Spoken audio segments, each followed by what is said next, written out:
PH semakin harmoni. Timbalan Pengerusi Barisan Nasional Datuk Seri Muhammad Hassan mengingatkan pengundi supaya memberikan undi dengan teliti supaya tidak terikut-ikut dengan tomahan dan lambakan sentimen tanpa tapisan terutamanya di media sosial.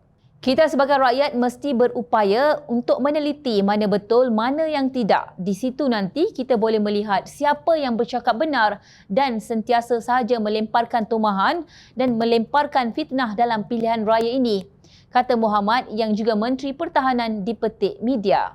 Malangnya terdapat ahli UMNO yang tidak mendengar nasihat timbalan Presiden mereka sendiri. Mereka terpengaruh dengan sentimen kebencian melampau terhadap DAP, anggota Pakatan Harapan, sehingga rela membelakangkan kepentingan parti sendiri dengan mengundi Bersatu, anggota Perikatan Nasional yang telah mengkhianati UMNO.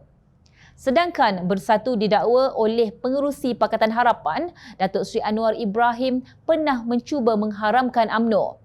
Sebaliknya, DAP pula hari ini dilihat semakin bersih daripada saki baki pemimpin yang selama ini dilihat menjadi punca Pakatan Harapan dijauhi oleh orang Melayu.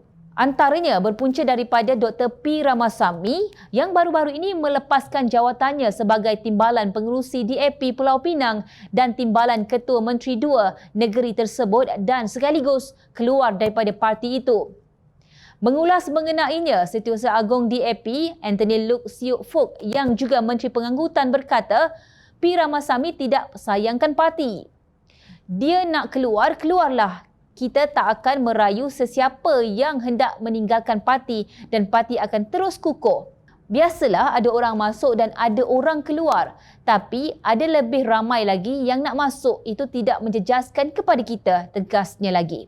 Dalam satu kenyataan berasingan, Anthony menafikan dengan sekeras-kerasnya bahawa beliau tiada budi bahasa untuk memaklumkan keputusan tidak menamakan Ramasamy sebagai calon DAP pada pilihan raya negeri kali ini.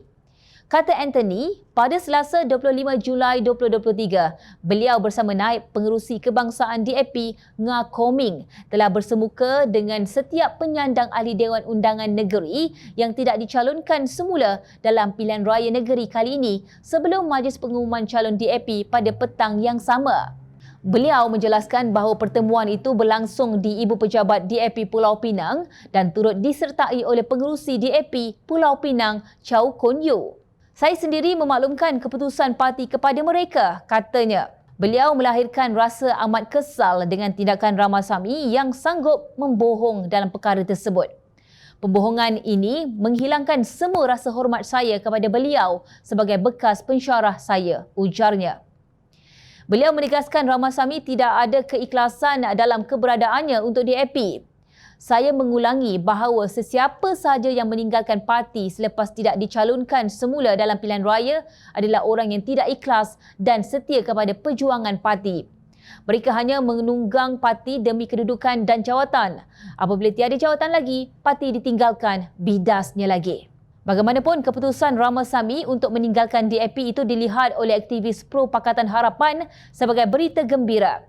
Aktivis keadilan dalam hantaran Facebooknya berkata, berita gembira hari ini bila Ramasamy keluar DAP. Gembira untuk DAP dan 3 kali gembira untuk Pakatan Harapan. Hilang satu beban besar kita. Malah ada yang menyarankan secara sinis agar Ramasamy menyertai gerombolan Perikatan Nasional seperti Tun Dr. Mahathir Mohamad. Selesai dah seorang liability, harap dia masuklah gelakan. Mana tahu lepas ni walaupun usung Ramasamy pula, politik ni bukan boleh dikira. Dosa Mahathir kes Mamali pun dah bersih, pas sucikan, sindir Nur Hadi Muhammad pula. Sementara itu, Abu Bakar Muhammad Rashid pula menemplak.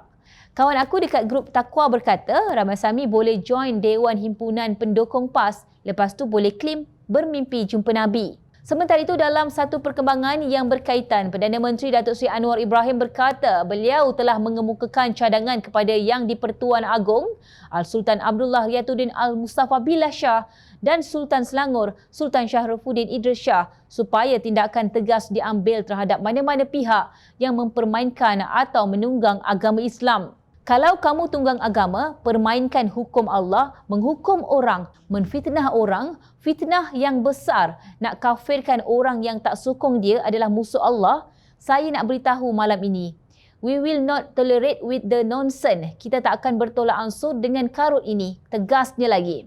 Beliau menegaskan demikian ketika berucap pada Grand Final Kita Selangor malam kemarin yang turut dihadiri pemimpin-pemimpin parti kerajaan perpaduan termasuk Datuk Seri Ahmad Zahid Hamidi, Datuk Seri Fadilah Yusof, Anthony Luke, Datuk Seri Amiruddin Syari dan Datuk Seri Muhammad Sabur.